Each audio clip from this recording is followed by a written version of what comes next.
வணக்கம், நான் உங்கள் chef Muralitharan. Welcome back to chef Madras Murali kitchen. இன்றைக்கி நீங்கள் பார்க்க போகிற டிஷ் வந்து என்ன அப்படின்னா தைப்பொங்கல். ஸோ பொங்கல் அப்படிங்கிறத நம்ம பண்ண போகிறோம். இந்த பொங்கலுக்கு வந்து நிறைய விஷயங்கள் இருக்குது. எத்தனை பேர் எத்தனை விதமாக சொல்லி கொடுத்துருக்காங்க அப்படின்னு எனக்கு தெரியாது. பட் நான் என்னென்ன விஷயம் சொல்கிறேன் அப்படிங்கிறத தயவு செஞ்சு இந்த வீடியோவை பார்த்துட்டு பொங்கலை நீங்கள் எப்படி பண்ணுறது அப்படிங்கிறத நீங்கள் பார்த்துக்கோங்க. ஃபஸ்ட்டு நீங்கள் என்ன பண்ணணும் அப்படின்னா, அரிசி எந்த டம்ளரில் நீங்கள் எடுக்கிறீங்களோ, டம்ளரோ கிலோ கணக்கோ கிராம் கணக்கோ நீங்கள் எதில் எடுக்கிறீங்களோ அதில் அரை பகுதி அளவுக்கு பாசிப்பருப்பு கண்டிப்பாக எடுக்கணும். ஒரு டம்ளர் அரிசி எடுத்தீங்க அப்படின்னா அரை டம்ளர் பாசிப்பருப்பு எடுக்கணும். இது ஒரு ஃபஸ்ட்டு பாயிண்ட்.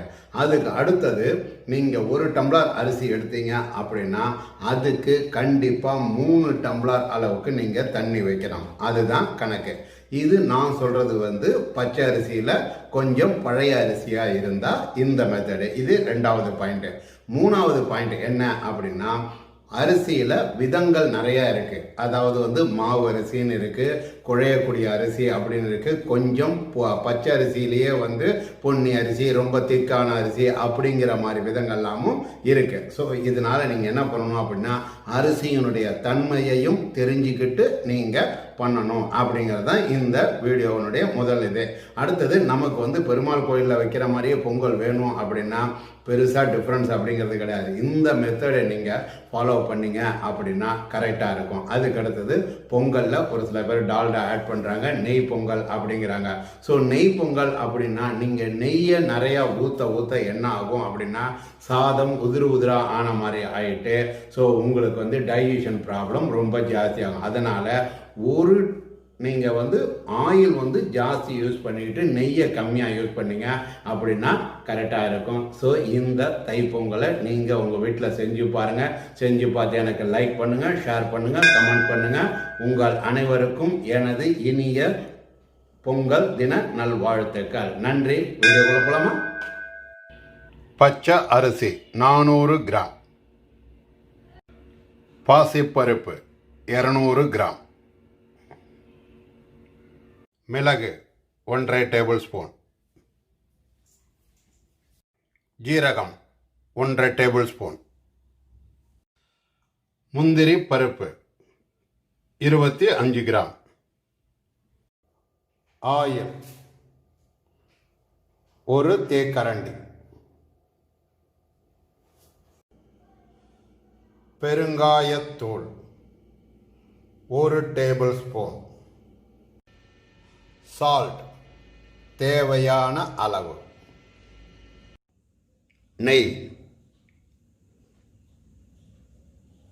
இஞ்சி 25 கிராம், கருவேப்பிலை சிறிதளவு.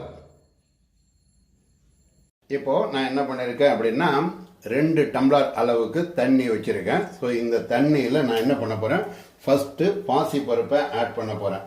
ஸோ இந்த பாசிப்பருப்பை நீங்கள் ஊற வச்சுக்கிட்டு பண்ணீங்க அப்படின்னா ரொம்ப நல்லாயிருக்கும். ஏன்னா பாசிப்பருப்பு ஊற வச்சாச்சு அப்படின்னா சீக்கிரம் வேகும், இல்லைன்னா கொஞ்சம் லேட் ஆகும். அதாவது வந்து ஒரு 2 நிமிஷம் ஆகிற பாசிப்பருப்பு வந்து ஊற வைக்காமல் நீங்கள் பண்ணிங்கன்னா ஒரு 3 நிமிஷம் ஆகும், அவ்வளோதான், வேறு ஒன்றும் கிடையாது. ஸோ அதுக்காக தான் நம்ம ஊற வைக்கிறது. இப்போது இந்த பாசிப்பருப்பு நல்லா கொஞ்சம் வேகட்டும். அதன் பிறகு நம்ம தண்ணி சேர்த்துக்கிட்டு அதன் பிறகு அரிசி போடுறது எல்லாமே நான் காட்டுறேன். இந்த பொங்கல் தான் நம்ம இன்றைக்கி பண்ணி போகிறோம். ஸோ வரக்கூடிய பொங்கல் அப்படிங்கிறதுக்காக தான் உங்களுக்கு நான் வந்து பொங்கல் பண்ணி காட்டுறேன். ஏற்கனவே நம்ம சேனலில் வந்து நான் வந்து பல்க் குக்கிங்கில் பொங்கல் பண்ணியிருக்கேன். இப்போது நம்ம 2 பேருக்கு தகுந்த மாதிரி உள்ள மாதிரி பொங்கல் பண்ணி பண்ணுறோம். பாசிப்பருப்பு வேகட்டும், காட்டுறேன். இப்போது பாருங்கள், பாசிப்பருப்பு நான் வந்து நல்லா குழைய வச்சுருக்கேன்.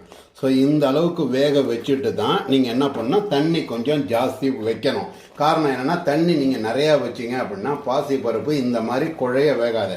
அதுக்காக தான் நான் என்ன பண்ணியிருக்கேன், இந்த மாதிரி வேக வச்சுட்டு தண்ணியை கொஞ்சம் வெந்நீராக ஊற்றுறேன். ஸோ நீங்கள் பச்சை தண்ணி ஊற்றுனீங்க அப்படின்னாலும் கண்டிப்பாக பாசிப்பருப்பு அப்படிங்கிறது விரைச்சிக்கும். அதோடு இல்லாமல் நீங்கள் என்ன பண்ணணும் அப்படின்னா, தண்ணியை நல்லா கொதிக்க வச்சு ஊற்றுனீங்க அப்படின்னா பாசிப்பருப்பு அப்படியே இருக்கும். அதே மாதிரி ஏன்னா இப்போது நல்லா பாசிப்பருப்பு ஏன் வேக வச்சேன் இவ்வளோ, நீங்கள் நினைக்கலாம், ஏன் சார் இவ்வளோ வேக வச்சுருக்கீங்க அப்படின்னு நினைக்கலாம். காரணம் என்ன, பாசிப்பருப்பை 3/4 வேக்காடில் நீங்கள் வேக வச்சுட்டு அரிசியை போட்டிங்க அப்படின்னா அரிசி போட்டதும் பாசிப்பருப்பு விரைச்சிக்கிச்சு அப்படின்னா மேஷ் ஆகிறதுக்கு ரொம்பவுமே லேட் ஆகும். இதுக்காகத்தான் பாதி பேர் என்ன பண்ணுறது அப்படின்னா பாசிப்பருப்பை தனியாகவும் அரிசியை தனியாகவும் வேக வச்சுக்கிட்டு இதில் ஒன்றா சேர்த்துடுறாங்க. ஸோ இதோடு இல்லாமல் இந்த பாசி பருப்போடு அரிசியை சேக வச்சு பண்ணால் அடிப்பிடிக்கும், ரொம்ப நேரம் கிளறணும் அப்படிங்கிறதுக்காகவும் இந்த மெத்தடை பண்ணுறாங்க.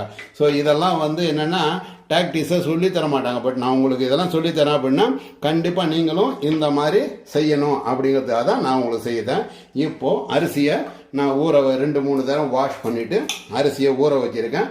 ஊற வச்ச அரிசியை இதில் ஆட் பண்ணுறேன். ஸோ இந்த தண்ணி கொதிக்குது பாருங்கள். இப்போ நம்ம ஆல்ரெடி ஹாட் வாட்டராக தான் வச்சுருக்கோம். ஸோ ஹாட் வாட்டராக வச்சுருக்கிறதுனால நமக்கு ப்ராப்ளம் இல்லை. ஸோ இப்போது நல்லா கொதிக்கட்டும். நான் உங்களுக்கு அரிசி போடுறேன். இப்போது நல்லா கொதிக்குது இது தண்ணி. இந்த நேரத்தில் நாம் அரிசியை 2-3 தரம் அதாவது வாஷ் பண்ணிவிட்டு நான் ஊற வச்சுருக்கேன். ஒரு 10-15 நிமிஷம் ஊற வச்சுருக்கேன். ஊற வச்ச அரிசியை இதில் ஆட் பண்ணுறேன். ஸோ அரிசியை ஆட் பண்ணிவிட்டு நல்லா நீங்கள் இந்த மாதிரி கிளறிக்கிட்டே இருக்கணும். ஸோ இந்த அரிசிக்கு தண்ணி என்ன பதம் அப்படிங்கிறதையும் நான் உங்களுக்கு முன்னாடியே நான் சொல்லியிருக்கேன். அந்த அளவுக்கு நீங்கள் ஊற்றுனீங்க அப்படின்னா கரெக்டாக இருக்கும். இப்போது இது நல்லா கொதிக்கட்டும், உங்களுக்கு நான் காட்டுறேன்.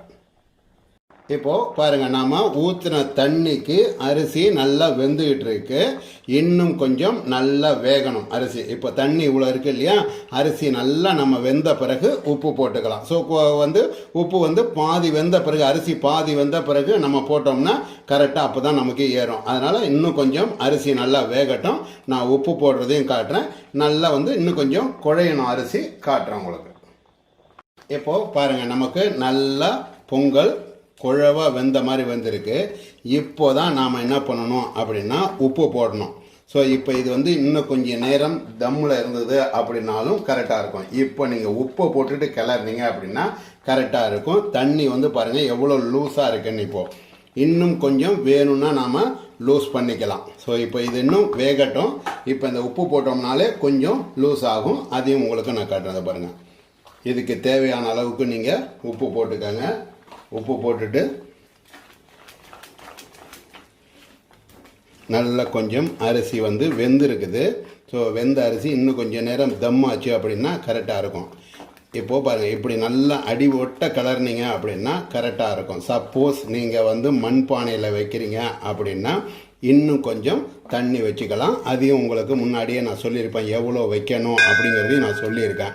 ஸோ இப்போது இது இன்னும் நல்லா வேகட்டும். ஒரு 5 நிமிஷம் தம்மில் இருக்கட்டும். தம்மான பிறகு உங்களுக்கு தாளிப்பு போகிறது எல்லாத்தையுமே நான் காட்டுறேன், பாருங்கள்.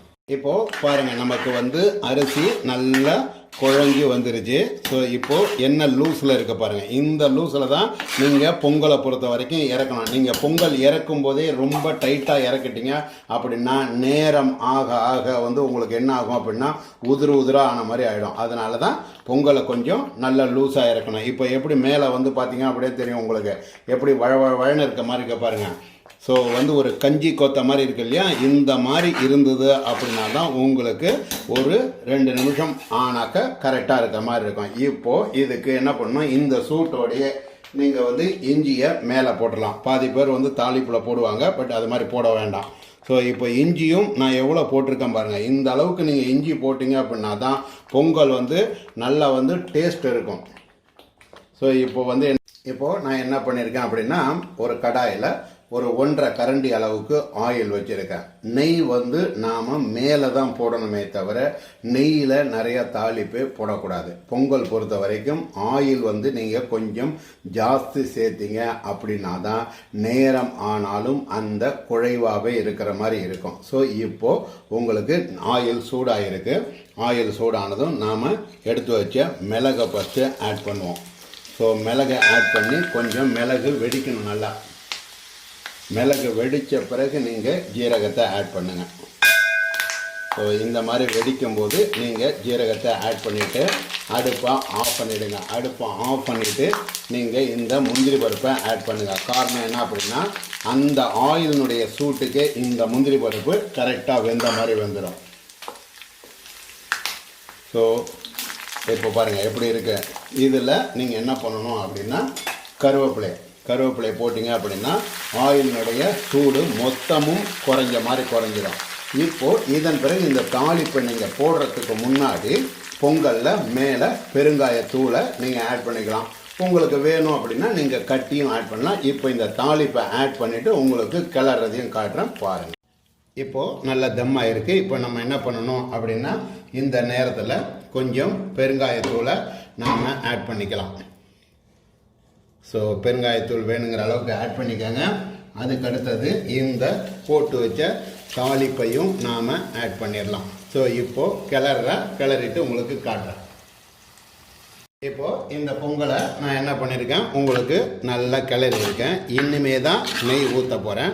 ஸோ இப்போது இந்த சூட்லேயே பாருங்கள் எவ்வளோ கொஞ்சம் முதல்ல நம்ம இறக்கும்போது எப்படி இருந்தது லூஸு, இப்போ எப்படி இருக்குது பாருங்கள் லூஸ்னஸ்ஸு. ஸோ இதுவே இன்னும் கொஞ்சம் நேரம் ஆக உங்களுக்கு வந்து டைட்டான மாதிரி ஆகிடும். ஸோ இப்போது இது மேலே நீங்கள் என்ன பண்ணணும் அப்படின்னா நமக்கு 1 ஸ்பூன் அளவுக்கு நெய் இருந்தால் போதுமானது. ஸோ ரொம்ப நெய் வேண்டியது அவசியமே இல்லை. ஸோ நல்லா ஒரு பெரிய ஸ்பூனில் நல்லா 1 ஸ்பூன் நெய் போட்டுருங்க. இந்த நெய் போட்டுட்டு ஸோ இதை நல்லா கிளக்குனீங்க அப்படின்னா நல்லா உங்களுக்கு வந்து சுவையான பெருமாள் கோயிலில் கொடுக்கக்கூடிய பொங்கல் மாதிரி அப்படியே உங்கள் வீட்டில் பொங்கல் வந்து மணக்கிற மாதிரி மணக்கும். ஸோ இந்த பொங்கலை நான் உங்களுக்கு இப்போது எப்படி செய்யறது அப்படிங்கிறத செஞ்சு காட்டியிருக்கேன். இதை மாதிரி உங்கள் வீட்டில் பால் பொங்கி இந்த பொங்கல் திருவிழாவை நீங்கள் கொண்டாடுங்க அப்படின்னு சொல்லிட்டு உங்கள் அனைவருக்கும் எனது இனிய பொங்கல் நல்வாழ்த்துக்கள் அப்படின்னு சொல்லி உங்களிடமிருந்து விடைபெறுவது உங்கள் ஷெஃப் முரளிதரன். நன்றி, வணக்கம்.